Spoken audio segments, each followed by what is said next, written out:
The island province of Sulu has been allegedly to be the most perilous hotbed of terrorism and insurgency down south. Another island province in the south is chipping away at Sulu's top notoriety status given its string of ambushes and attacks by secessionist forces and splinter groups of the MILF and the MNLF on any given day. Our Patrick De Jesus has the latest covertly armed attack on the military forces stationed in the province in this report.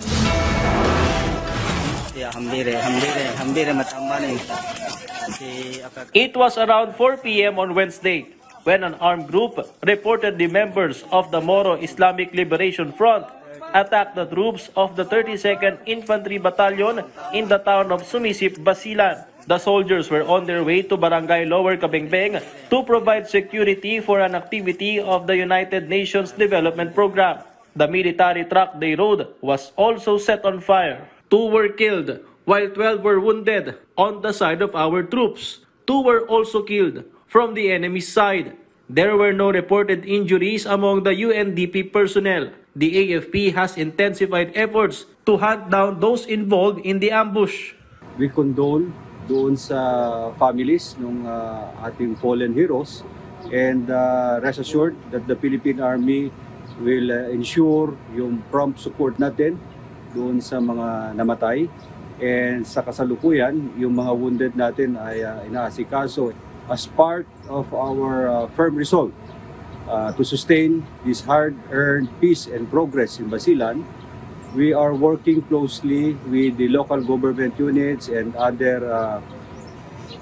law enforcement agencies to ensure na itong mga perpetrators na ito ay will be put to the folds of the law, and justice will be served dun sa ating fallen heroes. AFP Chief of Staff General Romeo Browner Jr. visited Basilan to assess the situation following the incident. 101st Infantry Brigade Commander Brigadier General Alvin Luzon also urged the Moro Islamic Liberation Front leadership to take immediate action against their members involved in the attack.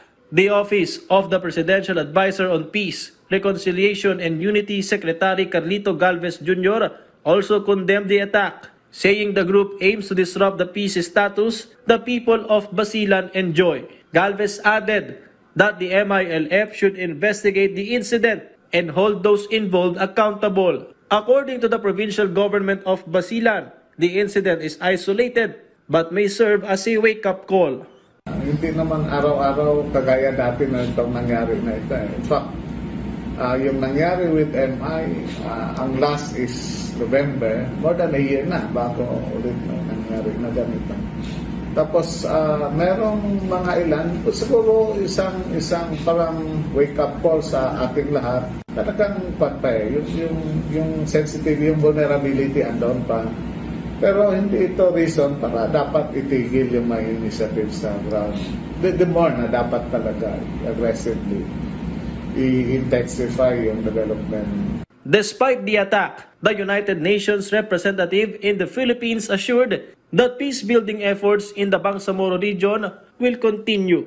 The UN also emphasized that all their missions are conducted in coordination with authorities, noting this was the first incident since the implementation of the peace process. From the People's Television Network, Patrick De Jesus, Balita, Pambansa.